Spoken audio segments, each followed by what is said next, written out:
Hi, and welcome to the next edition of Tech Tip Tuesday. Today, once again, I'm joined by the one and only Joe Garay. Say hi, Joe. Hey guys, how's it going? Well, I'm doing great. Hopefully everybody else is. So for today on Tech Tip Tuesday, we wanted to talk about resolution. That is to say display resolution, not New Year's resolutions, but truly resolution of what's going on with the imagery and so on and so forth with Teams. So to that end, I have a series of questions to ask you, Joe. Fire away.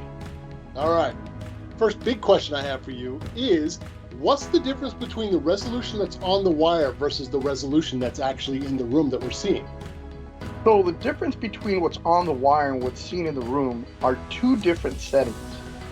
The display settings can be anywhere from 4K all the way down to 480p, depending on your resolution of screen, or on the wire, which is the max 1080p, and whatever the application is being sent or received, right? 1080p is the max resolution on the wire, here at the end. So what's on the wire is depending on what layout you have on your screen, as well as the camera you're utilizing. So the layout on the screen is the bandwidth that's being sent to you.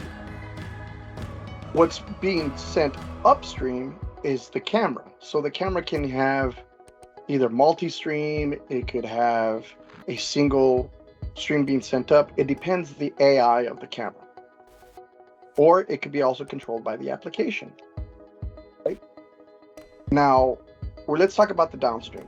The downstream max bandwidth that calls usually take is about 1.5 megs. When we talk about downstream, we're talking about from the outside world into my device. Is that right? That's exactly right. That's coming from the carrier. That's either coming from Teams or it's coming from Zoom to your desktop, right? It's coming from the cloud. Now, you're controlling what that stream is being sent to you by the layout that you choose. If I use a Brady Bunch, I'm using individual streams at whatever size they are. That's the SVC protocol that's controlling all of those different widgets and different layout forms. So quick question, Joe. What is SVC exactly? Scalable video content. There's a difference between AVC and SVC. SVC is a more sophisticated way of muxing and sending streams to you versus a single stream being sent to you, right? In an SVC world, we send multiple ways to the application to consume whatever bandwidth layout is being utilized. In other words, if I have a full frame, I'm going to get 1080p resolution. If I make it smaller, it can either go to 468, right? It depends on what layout I'm receiving that the stream is being sent to me, right? So max bandwidth 1.5, resolution max is 1080p. That's what you should know. Now, in regards to the upstream from the camera can send either single stream or multi-stream. That's depending on the AI and the new technologies coming out. So, and it's also symmetrical. So if we're doing 1.5 meg up, we're doing 1.5 meg down, right? So that always kind of stays in parity. It could be different, but it'll stay about the same kind of bandwidth. Now, what will change is if I start doing content, then that's an added resource that's going to be asked to expand the call to do more bandwidth. So Mark, I got a question for you. In regards to resolution, we know we have an issue where we have 4K displays and we're doing 1080p. But we also have a known issue out there where when devices go to sleep and they wake up, we have issues there. So I guess we're talking about two different protocols, EDIT and CEC. And can you explain that to customers? Sure. Yeah, so thank you for the question, Joe. So we're talking about two different protocols here. The first protocol is CEC. That's an abbreviation of Consumer Electronics Control. And what that is that it's a set of kind of loosely followed standards by different manufacturers. And I say loosely in the nicest of terms because frequently it's not followed at all. But CEC commands will allow you to turn on and off displays and select inputs, etc. via the HDMI cable. Our devices are equipped with CEC capabilities, so when our devices wake up via the sensors in the touch panel, it'll trigger an on command to the display. Once the devices are awake, it does what's called an EDID handshake. EDID stands for Extended Display Identification Data. It's just a long word to say, hey, what can you do? So what happens is that our devices reach out to the display, say, hey display, what resolutions do you support? And the display says back, I support 4K, 1080p, 1024-768, 480i. Our device then says, okay, well, since you support all those, I'm going to send you the best one. And it doesn't matter what that best one is, it'll just send it. What ends up happening is that in our devices, we have a weird set of scenario where frequently what happens is that you could hard set the output of our devices to 1080p. But then that EDID exchange takes place, that back and forth I just mentioned.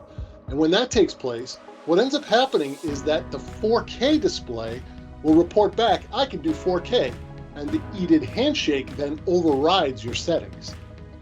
So it's a problem for us because the Microsoft standard is 1080p, 100% scaling.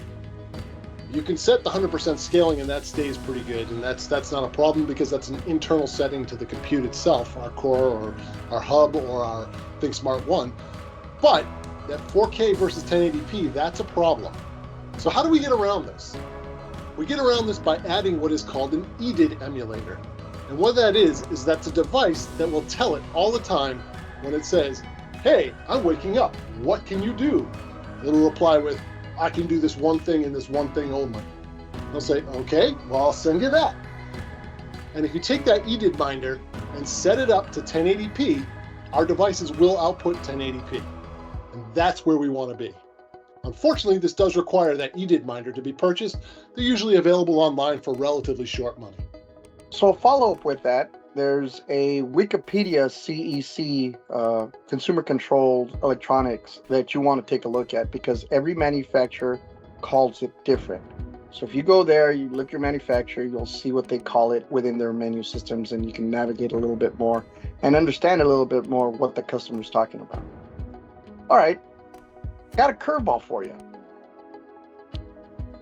21:9 aspect ratio.